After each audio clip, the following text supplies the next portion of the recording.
Kita mungkin sering mendengar kisah-kisah menyedihkan tentang TKW-TKW Indonesia. Tapi ini kita dengarkan langsung betapa setelah bekerja 9 bulan dari $320 hanya terima $10, itu pun sudah habis.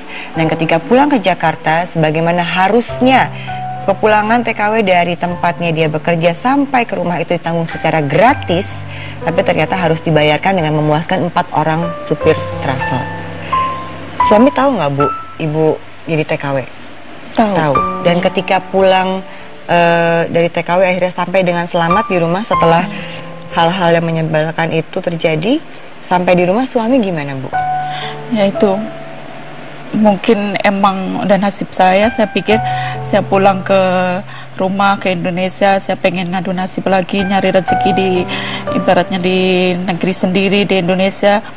Tapi ternyata pas saya pulang, mungkin karena suami tahu posisi saya pulang gak bawa uang, suami gak nerima saya.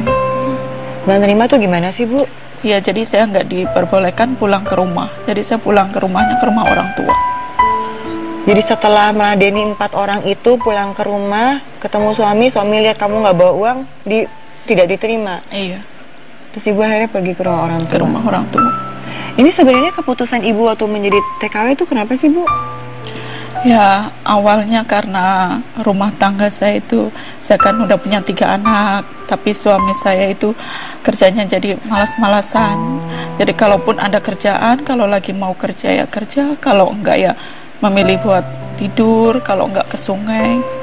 Tapi cukup ekonominya dengan malas-malasan begitu? Ya, makanya karena tidak cukup, saya memutuskan waktu itu untuk bekerja. Jadi itu suami gimana sih, Bu? Tapi sama anak-anak bertanggung jawab, sama ibu bertanggung jawab gitu nggak? Saya di pas itu jualan di kampung, jadi sambil ngurus anak saya sambil jualan kecil-kecilan di rumah. Tapi karena ya namanya jualan kecil-kecilan, punya anak 3 karena nggak cukup, saya memutuskan untuk kerja. Ini posisi suami bagaimana sebagai kepala rumah tangga, sama sebagai ayah, sebagai suami baik ke ibu, sayang ke ibu? Ya kalau dibilang sayang ya sayang, cuman kerjanya aja itu yang males-malesan. Jadi kita kerja buat ngidupin anak, buat makan sehari-hari, tapi dia nggak mikirin bisa makan, bisa dia beli rokok, itu uang dari mana, dia nggak mikirin. Tapi nggak menyiksa ibu kan?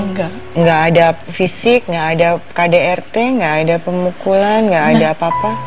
Ngelakuin KDRT-nya itu pas saya udah ngerasa hidup saya itu kayaknya kok gimana gitu, ngurusin anak, kerja cuman jualan yang kecil-kecilan. Saya memutuskan untuk kerja, waktu itu belum kepikiran buat ke TKW, tapi karena saya memutuskan untuk kerja, suami nggak ngizinin, akhirnya debat kecil-kecil. Nah itulah kejadian sampai saya dibentur-benturin ke tembok, sampai muka saya pengap semuanya. Dipukul? Iya. Jadi juga tetap ada kekerasan juga karena kesal itu? Iya, karena kesal, mungkin saya nggak ngizinin kerja, mungkin dia mikir kalau saya tinggal kerja dia ngurusin anak, dia mikir kayak gimana, mungkin jadi nggak ngizinin. Tapi karena saya memaksa buat kerja, akhirnya debat dikit, akhirnya kejadian. Baik, jadi ini maksud hati supaya suami bekerja bisa dapat ekonomi, mau izin kerja malah terjadi KDRT, akhirnya pergi ke TKW pulang, jadi ini kisah yang kita dengarkan. Gimana nih Mbak Vera untuk bisa bangkit lagi? Asal muasalnya ini adalah asal muasal dari pola keluarga yang disfungsi ya Mbak Maudy ya. Jadi suaminya disfungsi, nggak bisa menafkahi keluarga, bertanggung jawab, melakukan kekerasan KDRT, istri berdaya pun jadi babak belur. Sebentar Bu ya. Anda dari tadi positif sekali. Ya, mau berdaya. Anda pendidikan terakhirnya apa ya kalau boleh tahu? SMK. Di bidang apa? Listrik instalasi. Pernah bekerja nggak sesuai dengan pendidikan Anda? Pernah. Di area apa pekerjaannya? Pabrik televisi. Di pabrik sebagai bagian produksi. Nah, itu loh Mbak Maudy.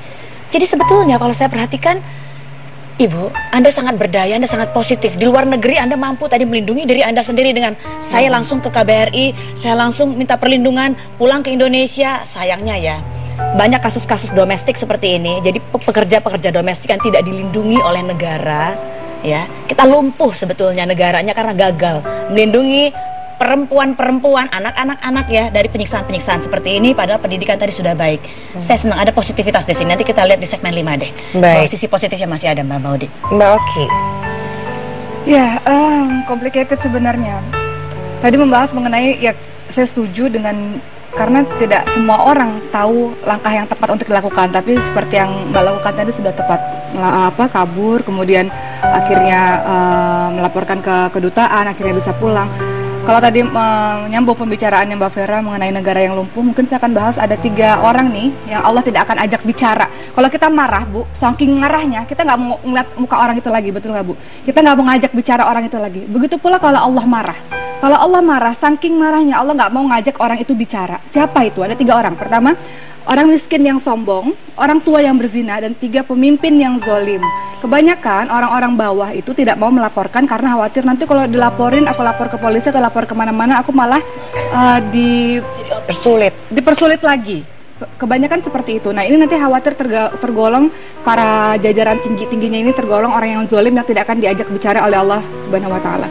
Tadi Mbak membicarakan mengenai suami yang tadi kalau bahasanya Mbak Vera disfungsi, tidak melakukan kewajibannya sebagai seorang imam. Suaminya jadi benalu. Jadi ibu membiayai 3 anak ibu dan ibu membiayai suami juga. Iya. Jadi siapa yang imam, siapa yang makmum ini sesungguhnya. Nanti kita bahas di segmen berikutnya.